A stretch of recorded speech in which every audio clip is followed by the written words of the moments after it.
ವೀಕ್ಷಕರೇ, ದಕ್ಷತೆ ನ್ಯೂಸ್ಗೆ ಸ್ವಾಗತ. ಬೆಂಗಳೂರಿನಲ್ಲಿ ನಡೆದ ಮುಸ್ಲಿಂ ಬಾಲಕಿಯ ಮೇಲೆ ನಡೆದ ಅತ್ಯಾಚಾರ ಪ್ರಕರಣದ ಅರ್ಚಕನಿಗೆ ಗಲ್ಲು ಶಿಕ್ಷೆ ನೀಡಬೇಕೆಂದು ಆಗ್ರಹಿಸಿ ರಾಷ್ಟ್ರಪತಿಗಳಿಗೆ ಮನವಿ ಸಲ್ಲಿಸಿದ ಮುಸ್ಲಿಂ ಸಂಘಟನೆಗಳು.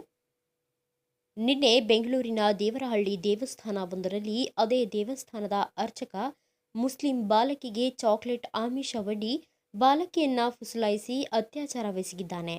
ಇದನ್ನ ಖಂಡಿಸಿ ಬಾಗಲಕೋಟೆ ಜಿಲ್ಲೆಯ ರಬಕವಿ ಬನಹಟ್ಟಿ ತಾಲೂಕಿನ ಮಾಲಿಂಗಪುರದ Tipu Sultan, Bhim army, TSS Jamiat Ulama, PFI, Nadaf ಹೀಗೆ ಹಲವಾರು ಸಂಘಟನೆಗಳು ಪ್ರತಿಭಟನೆ ನಡೆಸಿ ಪುರಸಭೆ ಮುಖಾಂತರ ರಾಷ್ಟ್ರಪತಿಗಳಿಗೆ ಅತ್ಯಾಚಾರವೆಸಗಿದ ಅರ್ಚಕನನ್ನ ಗಲ್ಲಿಗೇರಿಸಬೇಕೆಂದು ಆಗ್ರಹಿಸಿ ಮನವಿ ಸಲ್ಲಿಸಿದರು.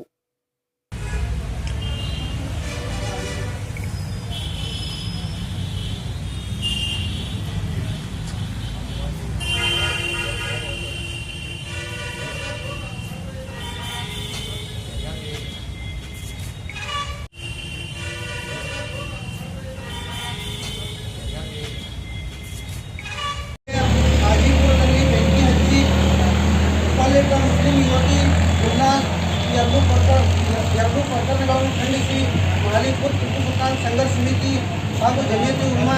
ಇನ್ನಷ್ಟು ಸುದ್ದಿಗಾಗಿ ನೋಡ್ತಾ ಇರಿ ದಕ್ಷತೆ ನ್ಯೂಸ್.